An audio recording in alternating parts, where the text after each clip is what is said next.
Let's make sure we got this set up here.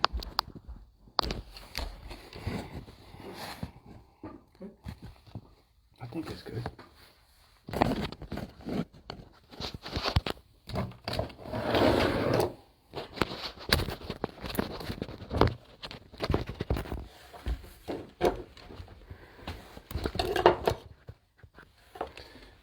All right, we're gonna give people a few more minutes to join in on this live town hall.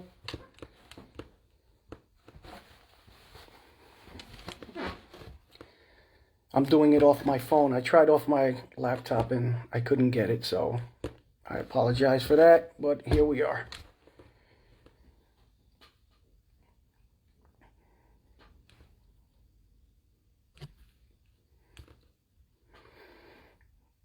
I'm going to get a couple of more minutes, folks. All right, please be patient. Thank you. Just want to try and get as many people on here as we can so I can answer as many questions as I can after I put my agenda forward on what my team is looking to do. So I'm going to ask that you guys be a little patient with me, all right?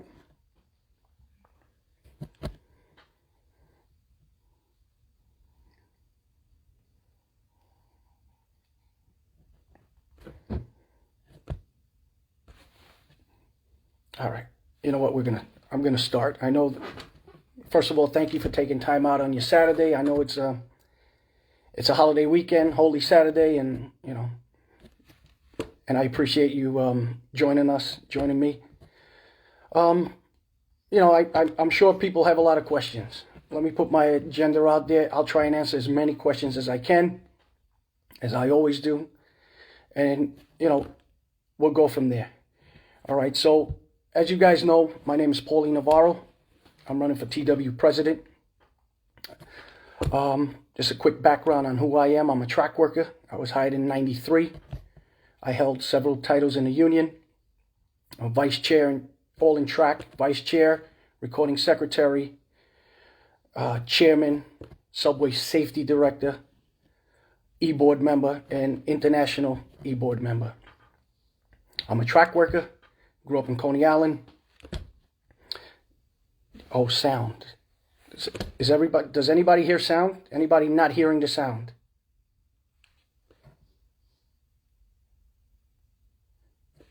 Somebody let me know if one of our brothers can't hear the sound.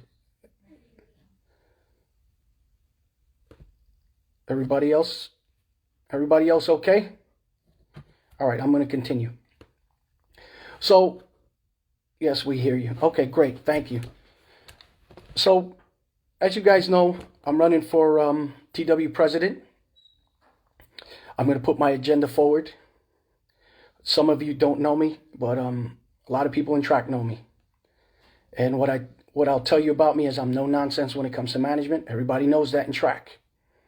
Zero tolerance for bullshit. I protect the members that hired me, or elected me, should I say, to do so. I take it very serious, and I change track. And I'll give you just a for instance, because I don't want to just talk about track. As the chairman, it's pretty impossible to be the chairman 5.5 years and have 0 deaths on the track. I've been here 28 years, and that's never happened. I took it serious. I showed up 2, 3 in the morning. It didn't matter. And I showed up at 2 and 3 in the morning, not only to do safety audits, but to keep my night reps on their feet and on the ball. They didn't know when I was coming. I wanted to make sure they were out there and doing the job. So I know some people are going to say, well, what are your qualifications? You guys feel free to ask me that later.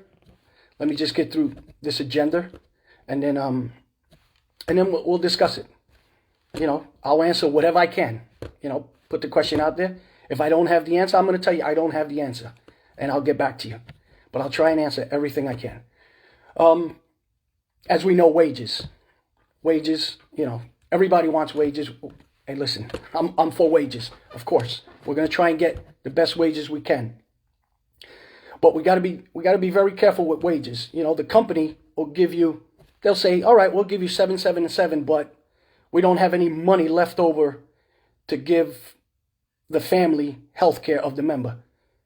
So, wages ties into a lot of things. It's a big contract. It has to be, divided the right way to make sure we continue to have our health coverage and continue to gain, of course. So wages is a big part. Discipline reform, right? We have to change the discipline. And I'm going to keep referring to track because that's where I was from. We don't have the discipline that our brothers and sisters in RTO and buses have, simply because as the chairman of track, I forced the managers to manage in the field. Everything that doesn't have to go to 2 Broadway. The problem is that the people that are in place now are not forcing the managers to manage in the field. You have to make them manage. They're managers. For petty stuff, they're sending everything downtown. So I'm big on discipline reform. Assaults on workers is huge. I get it. The politicians put out these bills. But what good are the bills if they're fake? They put them out there to make, the current administration look like he's doing something. And this company says, well, our workers are the key. We love our workers. They're the backbone, but you're not protecting us. So if you're going to put a bill out there, put a bill that actually makes sense. Let's get the politicians together. And let me tell you, as TWU president, you'll get nothing from me, a dime. No politician will get a dime unless you do something for us. There's no more, open checkbooks here. And I will not tolerate that. All right. You're going to protect us. You want to protect the public. I got that. But without the workers, the public won't go anywhere. So if we don't come to work because we're assaulted, how can the public move anywhere? You have to protect us the same way you protect, you put these laws in for NYPD, EMS, fire department, your own laws. If a politician's assaulted, forget it. The person's going to jail for 30 years. I'm not saying be that harsh. Of course not, But we have to protect the workers. And how do we protect the workers? Besides enacting bills, you have to put a real safety team together. Our safety team is the worst it's been in 28 years that I'm here. I'm going on my 28th year. It's horrible. You know why? Because this administration goes along to get along. You can't do that. You have to put it, when there's a 12-9, why are our train operators immediately talking to superintendents, management, police? Why? I want a rep there. When there's a 12-9 under my administration, there will be a rep there. And if he's not there, he's going to have to answer to my office. Because that is a very traumatic experience for any train operator. Any person that sees somebody die, it's got to be traumatic, especially for our train operators. We shouldn't have to talk and give accounts of what happened within 20 minutes of it happening. Police are afforded 72 hours. We should be given more time to do that. So that, the assaults, you have to get rid of, I'm not going to say get rid of people, because you can't get rid of people, but you have to get rid of the homeless that are in the subways. They have issues they need to deal with. They're human beings at the end of the day. We have to, give them the right help. You invest money on special interest projects, the governor, the mayor, whatever their special interest is, they'll throw unlimited amount of cash. Let's help the homeless people, right? Get them off the trains, put them in the places that, make the homeless shelters better for them. And you got to protect the workers. You have to. I'm not sure on exactly, how do you do that? Because I don't deal with the homeless, issues. I'm not a homeless crisis counselor, but we'll have to sit at that table. And they need our ideas, the workers. We're the ones down there, So let me just jump into pension. One of my main objectives that I told my team when we were putting this team together is fix Tier 6. We have to fix Tier 6. There's no ifs, ands, or buts about it. Tier 6 doesn't affect me. Some of you might say, and I get it, and you're right, man, I know that. But it affects my kids, my grandkids, if they want to. It affects 13,000 of our members, and counting. You can't say, just think about Tier 6. I'm going to put it as easy and as simple as I can, what I feel about Tier 6. Tier 6 is a slave mentality. It's taking us back. What do I mean by that? You're working on a plantation where the master tells you, you can work for me 30 years. You can serve me for 30 years, but you're not good enough to live amongst us. That's exactly what Tier 6 is, in my opinion. So I can work for you for 30 years, but I can't live with you. I can't live in your neighborhoods. That's unacceptable. And that's a legislative issue. And again, that goes to COPE and campaign contributions. My administration will not give anyone $1 unless you do something for transit workers. It's that simple. And anybody that knows me knows I'm a man of my word, and I don't take no for an answer, especially when it comes to protecting the lives of the people that I represent, which I did in track. And I took it very serious.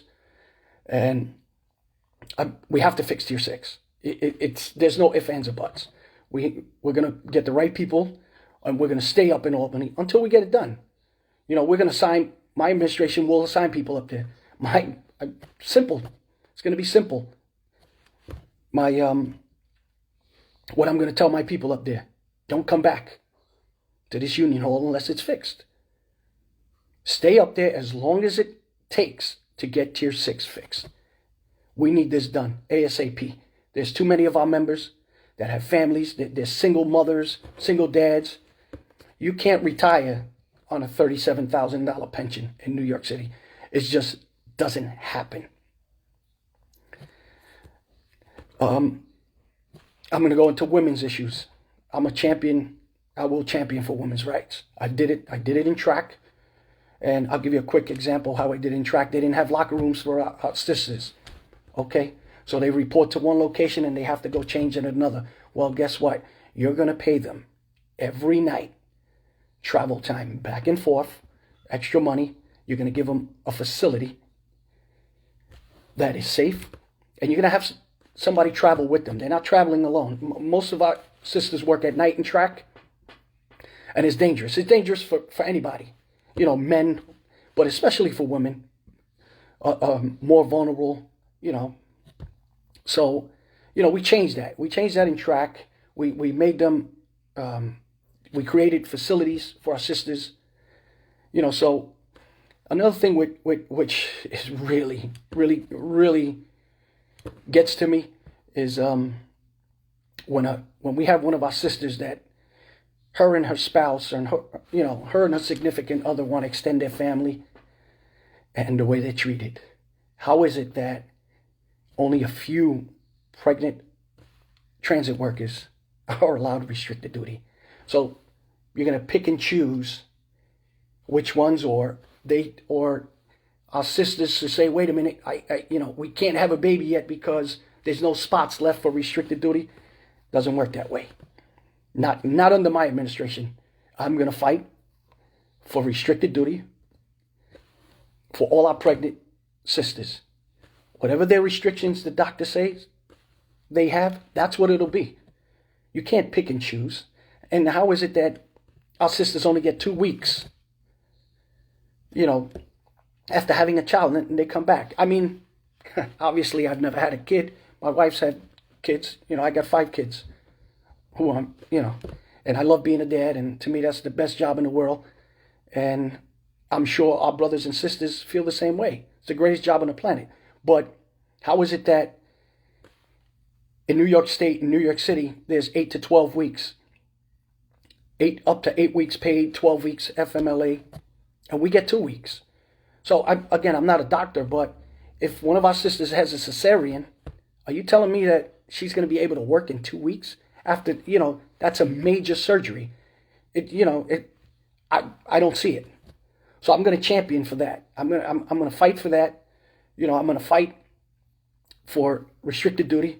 We're not going to have that. We're not going to have our brothers, our sisters on the tracks while they're pregnant or and on the trains. And if their doctor says you can't, then you know what? You have to provide. We're going to force the company to provide restricted duty for them. I know there's a lot of stuff going on in stations, and I'm just confused on how this administration is allowing this to happen. You're telling me that we can't find other work for our brothers and sisters in stations. We're going to lay them off. So let me get this right. You'll find work for them when you discipline them. So when you reclassify them and demote them, oh, no, we got work for them. But you don't have work for them because you're allowing contractors on the job. How about we stop the contractors from working on this job? And and again, folks, I'm going to refer to track because that's where I'm from. When I was the chairman, right, we have capital and we have maintenance. Capital construction does the majority of the work. They rip out the whole track. They go from Friday night all the way to Monday morning. Major bulk of the work. And then we have maintenance. And the guys in maintenance, they maintain the subways try and maintain it in a good state of repair, even though we're underfunded and we don't have enough staff. And eventually capital gets in. But when I was the chairman of track, I didn't allow all the work to go out. We had hundreds of more track workers than we have now. And the guys in maintenance, they have weekend RDOs. Let's say Friday, Saturday, Sunday, Monday. Capital guys have Monday, Tuesday. Because they have to be there on the weekend and they make more money. But I took in so much work as the chairman that the guys in maintenance were making $150,000, $160,000, twice their salary. That's what you have to do. We can do the work. We can do it cheaper. Why is it that this administration is allowing the contractors to come in? I'll tell you why. Because it's go along to get along, right? We don't want to disturb the governor. We don't want to, well, you know what? I don't care. Whether they like me or not, I could care less. But you're going to respect me, and you're going to respect my members, the members that I represent. And that's how I've always been. And again, the guys in track will tell you, no nonsense. How many of the other candidates could tell you this? I've had supervisors, superintendents, and general superintendents demoted back to track. Zero nonsense. If you're gonna abuse my members, you're gonna get the same treatment back. No, we didn't have that in track. This is why we didn't have discipline as much as the other departments. I made it clear. And how I was able to do that was by empowering the elected officers all the way down to the shop stewards in track. And what do I mean by that? A general superintendent could not call me. A superintendent could not call me as the chair. Assistant chief and higher. If you have an issue, you're going to deal with my vice chairmans. That's how you empower the vice chairmans. If you have an issue in the field, you're going to deal with my shop stewards. If you don't fix it with my shop stewards, then guess what? They had a direct line to the chairman, and I responded. And I'll give you a perfect example. Had a guy, he's still out there, Will Thompson, good friend of mine in Capital, construction days, and he kept the Bronx supervision in check. And he called me whatever time it was, and if he couldn't resolve it, I was there. And when I got there, management knew there was no deals to be made. Somebody is going to pay. Because obviously, I'm there for a reason, because either you didn't fix the issue or, you didn't take the shop steward serious. And we need to get shop steward training back. It's ridiculous, but I see what they're doing. They don't want any resistance against management in the field. Remember, the shop stewards, the workers are first line, but so are the shop stewards. They're the eyes and ears out there. So they're the first ones, but they don't want that. Utano doesn't want that. He goes along to get along. That's not my policy. My policy is, even when I took over as a track chairman, the first meeting, I told all the managers, check your guns at the door. There's a new sheriff in town. If you don't check your guns at the door, you're going to be considered an outlaw, and you'll be treated that way. And from that day forward, they knew that I wasn't taking any nonsense. All right? There's, I just got some stuff written down. I'm just trying to, wages, tier 6, okay. But again, we have to get back to our safety. When I was the subway safety director and they took all my authority away from me, I conducted 0 safety audits in the subway. They restricted me to my office. Utano and Earl, they took away my cell phone. I had to pay for my own cell phone, which is fine. I mean, I had a cell phone before I became a union rep. But I went from being on almost every job every weekend in subways. And again, I talk about track because I'm just giving you my experience in track. I'll deal with other stuff in the departments, but I can talk to you about what I've done in track. I went from, in 18 months, I put 76,000 miles on a union car. I was never home. I showed up all. But that's what we need. We need a safety team that's 24 hours.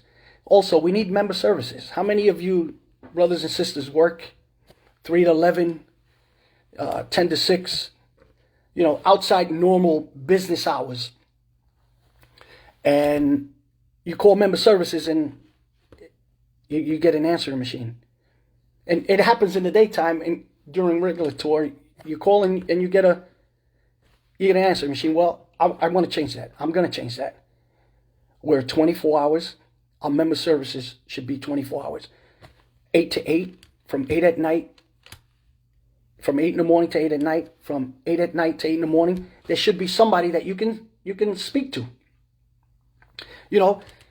And if they don't have the answer, they should be able to forward that message first thing to your rep. This way, your issues could be addressed. How is it that we're 24-hour workers and we can't get 24-hour service at member services? It makes no sense. But that's just one of the things, that we're going to change. I got a lot of things we're going to change from day one. And everybody that knows me knows when I say, I do what I say. I won't lie. I'll tell you the truth. Whether it hurts me or not, it's the truth. That's not me. I've never been that way, and that's the way I'll be. With that being said, I'll try and answer questions. So, post your questions. I'll try and give me a chance to answer them before someone else asks a question, so I don't lose where I'm at in the questions. So fire away, and until I see a question, I'll keep talking. The team that I put together, as you can see, is no nonsense. It consists of youth, experience, diversity, and they're all fighters. Why did I pick a team like this? Because we need the youth of the union. The new workers coming in, tier 6. We need these are the brothers and sisters that are going to be here longer than some of us. We need youth. This is the future of the union, right? And the team that I have together is not a yes team. If there's an issue, if they don't agree, they're going to let me know. Paulie, no, we don't agree with you. Just because you're the president doesn't mean that you're right on everything. You may not be right on everything. That's why I put this team together, not a bunch of yes men. What makes me different from those that have come before you making similar promises of change? Brother Knight. Well, what makes me different is that if you check, and again, I got to refer to track because that's where I'm from. Everything that I've said to you, I've done in track. I've brought down discipline. I've created jobs. Even when Samuelson and Utano told me that I couldn't do it, I created jobs for our track workers. And I'll give you a perfect example. If you're a bus driver, I don't know your title, but they gave them $1 extra to drive the articulate buses, right? I laughed at that. I mean, it's a good start. I'll tell you why I laughed. Because in track, when you do a special job, it's $3 an hour. So that precedent was already set. How did this administration go backwards because of another department? You're representing all the members. So in maintenance away, where Utano's from, it's okay that we were able to get $3, but in buses they were only $1 with specialty work. I don't agree with that. Yes, we're gonna, brother Nikki, I don't know how to say, Retos, will you fix Tier 6? That is one of my main goals, to fix Tier 6. As I said earlier, we're not going to be forced to work in a plantation where you can serve the master for 30 years, but you can't live here. We up to $2 an hour now. Okay, great. All right, well, you know what? It's progress, but again, my point is, all right, let me see. If elected, can your leadership have all the departments bylaws to enact electronic balloting? That is Brother John Gonzalez. Thank you. And you know what? Absolutely. I already talked about that with my team. We're gonna go to the Department of Labor, because it doesn't make sense to me that you can access all your personal information from your phone, your BSC, everything, your healthcare, but you can't place a simple vote. It makes no sense. There's a lot of us that won't get the ballot for political reasons. They want, so I'm in 100% in favor of electronic ballot or voting from your phones. Absolutely. There's another thing. There's a lot of Tier 6. Okay, Brother Hoyt, what are you going to do about the MTA making people use their sick time during COVID exposure or being sick with COVID? Well, we have to, well, first of all, you have to, thanks, Brother Hoyt. I know this brother from track, and I'm sure he could attest to what I did in track. But let me answer this question. First of all, you got to not only hold them accountable, you have to hold the union accountable. All right? There was a pandemic policy, 2011, I believe. Oh, yeah. They didn't institute the policy because Utano didn't want to stop service. He didn't want to, ruffle the governor's feathers, stuff like that. But you should not be, if you're going to use it for payroll purposes, if they're going to use your sick time, just so you can get a check, because a lot of us live check to check, right?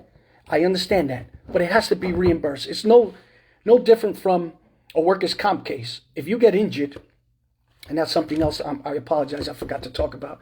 If you get injured, you use your sick time. When you win the case, they reimburse you. So I feel that, if for payroll purposes, to make sure our members get a check and continue to provide for their family while they're sick, but you have to reimburse the sick time. So now let me just jump into workers' comp. The worst ever. All right? Our members are being bullied into coming back to work when they're still injured. And we just found out that it's so bad, workers' comp, that the company was exposed for writing checks and sending checks to our members, and there's zero money in the fund. How is that possible? So they were sending checks that were bouncing to our members. They have doctors at the MAC, or they had, I'm not sure if they still do, what I'm being told, that aren't even licensed. They're being bullied. They're holding your differential because they know a lot of us work to check and we can't afford to stay out. But I was injured. No one goes to work saying, I want to get injured today. I want to die on this job today. So workers' comp is going to get a complete overhaul under my administration. You're no longer going to bully our members into coming back to work because they can't afford to stay out. And again, who do I blame? The administration, because this was brought up from my resources, what I've been told to Utano. They had no money. Their doctors are not certified. And he was told, or the person was told, leave it alone. So anything to please the company, screw the members. But that was about, I was assaulted. I waited 1.5 years to get my money. That's ridiculous. That's ridiculous. This is what I'm saying, folks. Pay attention to what's going on. My administration is going to be a complete. All right. Here's another complete overhaul of the workers' comp. What is your plan for increasing transparency between your union leadership and the membership? Well, let me ask that. Let me answer that. Complete transparency. Everybody will be held accountable from myself. I hold myself to high standards. I hold myself accountable for whatever I do. Everybody underneath me on my team will be held accountable. And I'll give you a perfect example. When I was the chairman of track, my vice chairmen had to submit every 2 weeks a sheet to me of what locations they visited, what crew facilities I want you in the field. I want you home. I want you in the field. Every 2 weeks. And I kept that for about 5 years. Because when I went to the field, if I heard that they didn't visit a court, I haven't seen my union rep in months, they had to answer to me. I hold everybody accountable, transparency. I hold myself accountable to high standards. So everyone on my team will be held that way, from the vice presidents all the way down to the shop stewards. You work for the members. The members put you in there. Answer the phone. Again, in track, and folks, bear with me. I keep talking about track, but that's my experience. That's what my guys can tell you. Paulie always answer the phone. If I didn't answer the phone right then and there, you got to call in a reasonable amount of time. It never went 24 hours that my guys didn't hear from me or get a call back. Okay, Brother Kemp. Somebody shared a question. How can we overhaul the child care fund and provide real child provisions for our members? Well, the first thing is we're gonna see the money. Where's the money going? Because I have a feeling that the money, there's a whole lot of money that's not going to where it's supposed to go. So and does it need to be overhauled? Absolutely. How is it possible that, the union's going to tell me, or, we can only take care of one of your children while you go to work. The other one has to fend for himself. That makes no sense to me. There's a certain timeline that you have to get in. Why? I'm going to ask all these questions. Why is there a timeline? Why is there a cap? You're being like management. You're capping the workers from working, and you're capping them from having children. I want to know. These are the questions that within the first 30 days of my administration, I want to know. I want people in my office. And let me just tell you about the union hall. With people in my office with these answers. And I'm big on this also. And my team will tell you, one of the first things I said, we're going to go through that union hall with a fine-tooth comb. There's plenty of jobs there that civilians have that, in my opinion, those are transit workers' jobs. We're the only union that hires more civilians to run our union hall than members. No.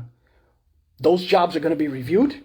There's certain jobs, I get it, that that members can't do because of legal issues and conflict, drug counseling, stuff like that. I get that. But there's a ton of jobs there that I see, the media, communications. Why are we paying $120,000, $130,000 to civilian friends of the administration to do these jobs? I'm quite sure that there are plenty of transit workers that are excellent photographers, excellent with social media, and that can handle retirees issues, that can handle, a bunch of issues. So my thing is transit workers. Well, it'll be by resume. It's not going to be by, this is my friend. That's not how I do things. It's not going to be my administration. I want the best people. Transit workers come first to me. So those jobs will be offered to our transit workers first by resume. And I want the best person that's going to share the vision that we have, that my administration has, which is members always first. So let's put, and you have a lot of senior people or even the youth that get hurt at work and can't work.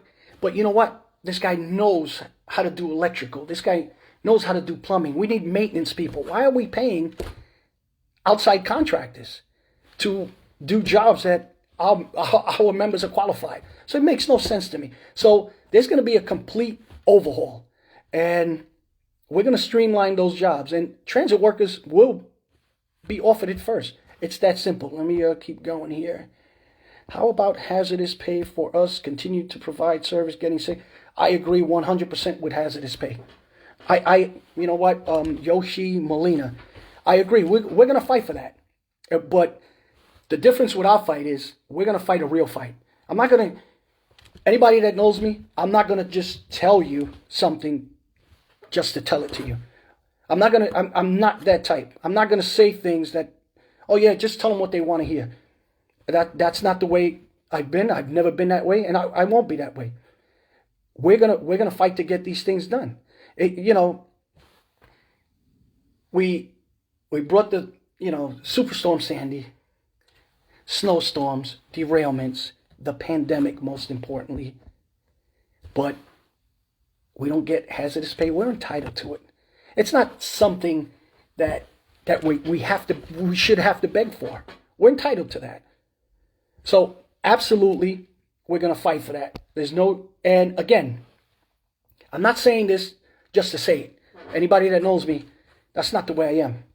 I speak the truth. I tell you the truth whether you like the truth or not, whether it hurts me or not. But my thing is, I've always been this way. If you don't want the truth, don't ask me. Go ask somebody else and they'll tell you what you want to hear. I'm going to tell you the truth. If it can be done, it can be done. If it can't, it can't. But I want to know why it can't be done. I'm not just going to say, oh no, it can't be done. It has to be explained to me.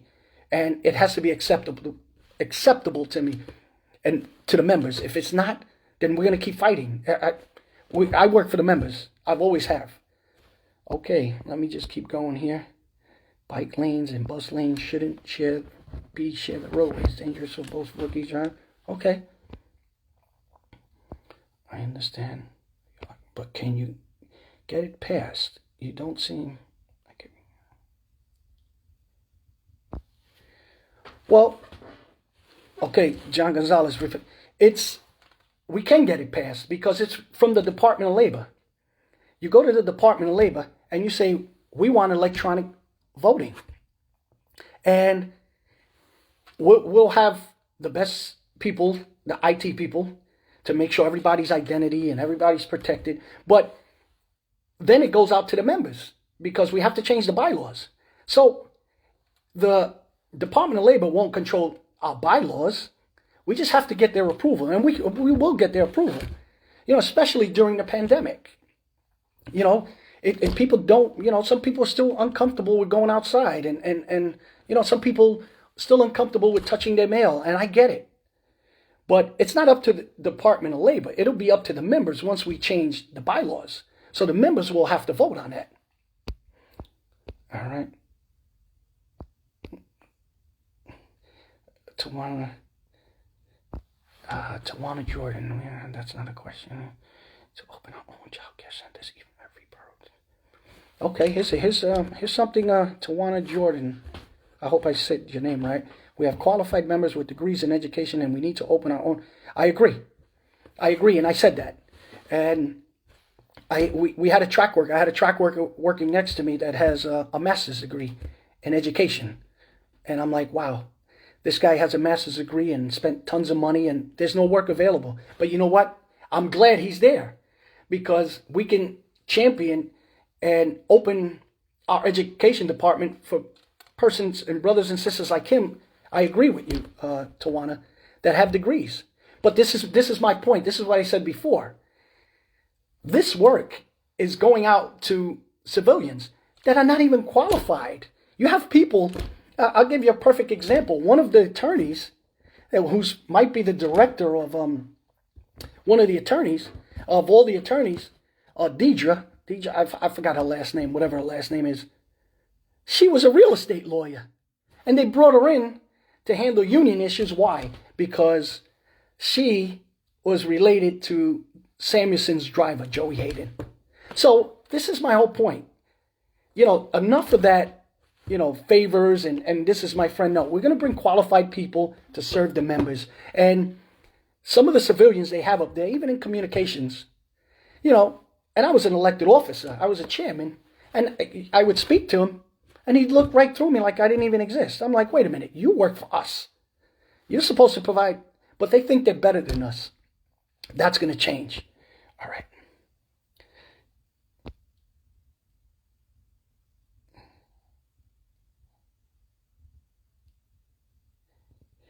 Yes, the union works for men and women of this union. Why is it, for example, at Linden Shop, if a union rep is needed, management can contact a rep and get a response quicker than a union member can? Dexter Hoyt. I hear you. And Dexter, you know me. You're from track, you know me. I had no problem answering the phone and responding when I was called. So I can't answer why it's happening now, but that didn't happen under me, and you know that. And you and I spoke many times. Our health care is horrible. My wife is disabled and a condition requires... Wow. So first of all, I'm sorry. Who's this? Junior Figueroa. Our health care is horrible and my wife is disabled. Aetna does not cover that. Only 2 hours provided. Just come visit, I'm sure. Then I'm not the only one. Well, I'm sorry to hear about your wife, first and foremost. I hope she's okay.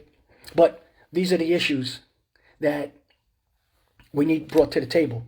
And there's a lot of departmental issues. Of course, as the president, you deal with main table issues. But my vice presidents under me, I want to know the departmental issues. I want to know what my members want. I want to know what my members need. Don't tell me what management wants. I don't care. I've never been that way. I could care less. I want to know what the members need. What do we need to do? Who do we need to contact? Who do we need, to put out there? Who do we need to go after? We need to get this done. So that, that's departmental stuff, and I will definitely deal with it, but I will hold the vice presidents accountable.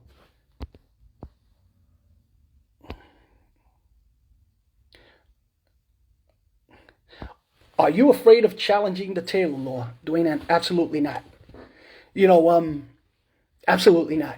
And let me just tell you. I'll give you a perfect example why. When I sat with Utano and Chiarello and Samuelson was on the phone, and I told him I was running for president, and I didn't agree with him allowing 100 and plus, 100 workers then it was to die. Utano said, and I told him you could have easily shut down the subway for the 14-day quarantine. You know what he told me? He said, well, that's a Taylor law violation. And I laughed and I said, I know better than that. A Taylor law violation is when someone or the members refuse to work because they don't agree with what's in the contract. You didn't get the right percentage. You didn't get this. You guys know what I'm talking about. No one refused to work. We refused to die. That was a difference. So am I afraid of challenging the Taylor law? Absolutely not. When they ask you, Tano, is a strike off the table? Oh, that's not in the cards. Well, let me just tell you this. And I'm not saying strike right away, but I work for the members when I'm elected. Nothing is off the table with me. I will do whatever it takes to protect my members. And if the membership calls for a strike, the membership calls for a rule book slowdown, I work for the members. I don't work for management. That's what will happen. It's that simple. So I'm not afraid of the Taylor law. Absolutely not.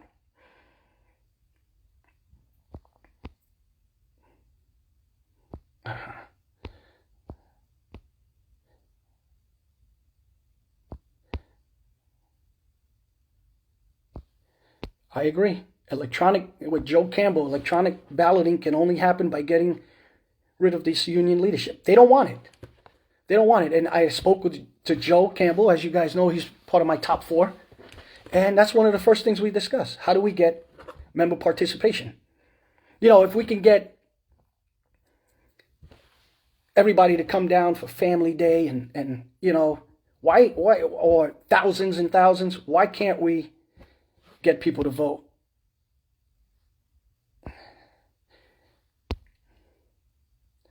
Our healthcare, All right.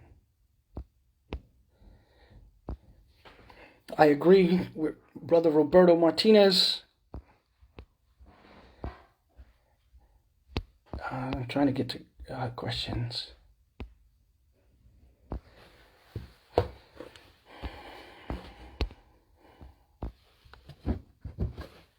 This may have been already asked, but will the shop steward? Absolutely, shop steward. They're the front. They're front. You know, they're the front union leaders. They're the guys on the front lines. I'm absolutely 150,000% about in starting the shop steward training, and I want shop stewards that are going to represent the members. I don't want shop stewards that are going to be taking the class, because I've seen it done, and they go and help managers, and you know what? If you're not with us, you're against us. It's that simple. Utano, Richard, and Kelly have destroyed the station's department. How do you plan on fixing that? Charles Munez. Well, I'm going to sit down with my team. I want to know everything in the department. Departmentals. What is it that you're lacking? First of all, you're lacking to protect the workers. You're lacking to protect jobs by allowing contractors to come in here. That's this administration, right? So what I'm going to do is, I'm going to say 30 days, the first 30 days, I want to know everything. I don't care if I don't sleep. We have to fix what's going on. You can't, reclassify station agents as soon as they, for discipline, but you want to fire them because you're allowing contractors. And I went over that before. So I'm going to sit down with the vice presidents and the chairs, an executive committee, and I want to know. What is it that's lacking in your department? How do we fix it? Let's get great minds work together. When you get different points of view, and you bring people together, it's not just two people. And that's what's happening now. Utano and Chiarello, they're running everything in the union. Even when I was the director of subway safety, the pandemic, they didn't invite me to any of the meetings with management to discuss going forward with the pandemic, because they knew I wouldn't stay shut. And they knew I was going to expose the pandemic policy. I didn't get invited to any meetings. I didn't even get invited to the meetings for boots, for track workers. And how stupid is that, when I was the chairman of track, and I'm a track worker? So anyway, let me how will you get trains and buses to be on the same page? Okay, that's a fair question. Well, you have to remind everybody, just like, I got this team together and we're all on the same page. We came from track. We got Brother Trammell from RTO and his team, Joe Campbell. You have to sit down and talk to people and let them know, hey, we need to fix this. Whether you like oranges or I like apples, at the end of the day, they're both fruit. We have to work together, because it's bigger than you and I. It's not about you and me. It's about the members. So I have no problem, and I know I won't have a problem sitting down and getting everybody on the same page.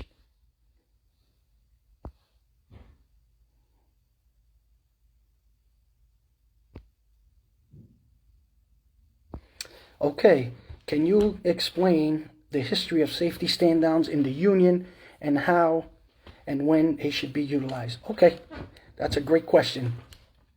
Well, when I was the chairman of track, thankfully we didn't have to have a stand down.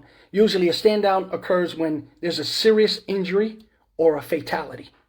And I thank God every day, in 5 years, 5.5 years, we didn't have that in track. But let's say the two flaggers that got hit, and God rest the brother's soul that passed at Fort Hamilton, something like that, you have to, a safety stand down means stand down. That's exactly what it means. Safety stand down. It's not, all right, take this piece of paper, sign your name to it, there's your stand down. No. It's not the way it works. That wasn't the agreement.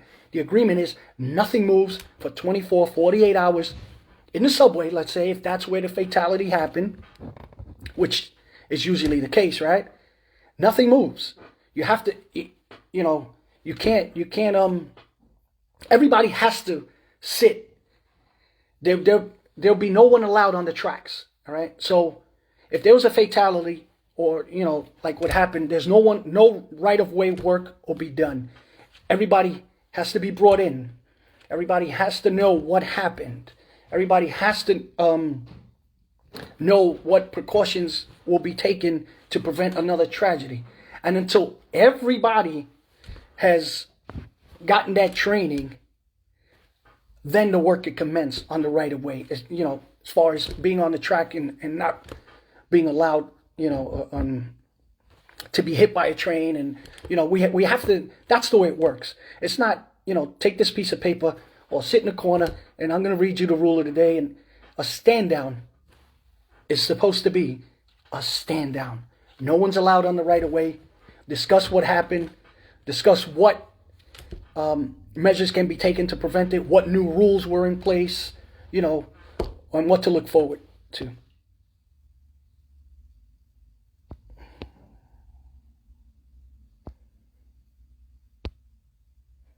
I agree. If you increase morale, more people will vote. I agree. Well, that goes back to having a safety team out there 24 hours, having member services 24 hours where they can reach, and having your reps, holding your reps accountable. Are you going to debate with the other candidates? You know what? I thought about it, but I'm not going to debate with someone that twists the truth. If I tell you the sky's blue, I said the sky's blue. They're going to tell you it's green. You're not going to twist the truth to further your agenda. So I don't see myself debating with anybody that way, because if you can't tell the truth and you're running for president, what happens when you become the president? When you have power, you don't have any power, and you're lying and twisting the truth and saying things that are not truth about me, and playing to the narrative that Utano and his administration is trying to put out against me. So I probably won't debate. Absolutely not. There's no point. To me, there's no point. It's pointless. I won't empower powerless people. I'm not going to do that. Tier 6 reform.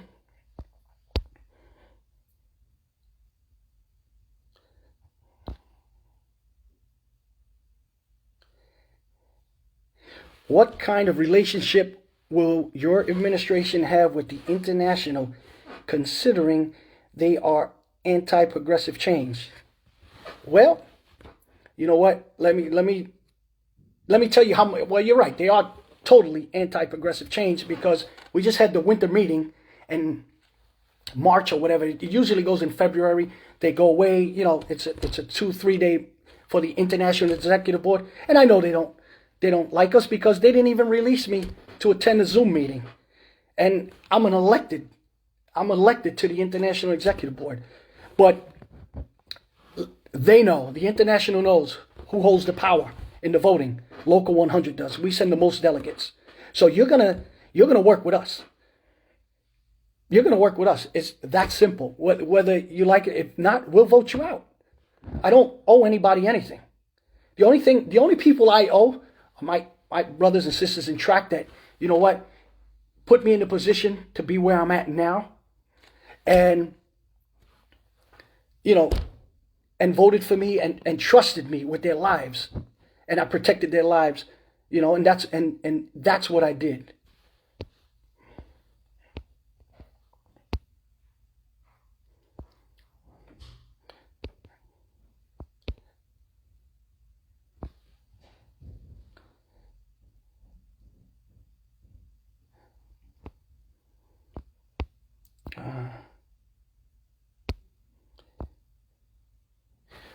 Get rid of JP. Well, yeah, he's not, you know what? He's not part of progressive change.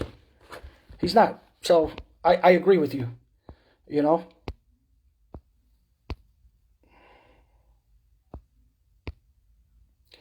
Next questions. All right, I'm trying to see a lot of comments. So the other locals don't matter. I don't understand that question. You have to be more specific. J. Rod, whatever. What will change under your administration with the unnecessary discipline over a complaint or at 130 Livingston? Well, Dwayne Anderson, thank you for that question. Here's the problem that I have with these complaints. We're guilty until proven innocent. That's pretty much. They believe the public more than they believe the transit workers. So, you know what? This is America. You're innocent until proven guilty. This is why I said the managers have to manage in the field. Everything doesn't go to Livingston. Everything doesn't go to 2 Broadway. And we force the managers in track to manage in the field. That's why we didn't have the discipline that our brothers and sisters in RTO and the other department are having. Because, you know what, you're a manager, manage. So, you know, I will apply and I will sit down with the reps and say, hey, this is what we did here. Let's see if this works for you. If not, we're going to find a way to make it work. But our members are not going to be, you know, downtown at 2 Broadway for nonsense. Egregious things, I get it. But there's so many things, you know, I'm so upset with this cell phone, all their policies and how they, you know, who determines, and, you know, if you have a superintendent that doesn't like you and can say that you're on a cell phone. So there's a lot of issues we're going to address, and I'm going to hold my VPs accountable, and I'm going to hold myself accountable, of course, but, you know, these are your departments. You know, I don't want to get calls from members saying that they're not being represented and they got a raw deal and you know, and they're not able to provide for their families. I'm not going to accept that. That's not who I am.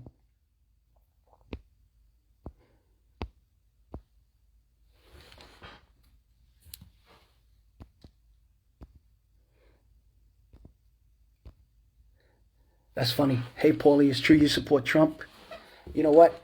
I don't support any party. I don't like a lot of things Trump did. I don't like a lot of things Biden does. I don't like a lot of things this union does. And if you're wrong, I'm going to tell you.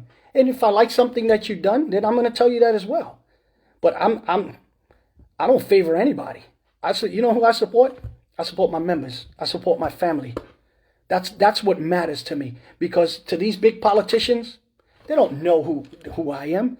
The president doesn't know. They give a rat's ass about us. The members know who we are. Our families know. That's all that matters to me. Any other questions? See a lot of comments.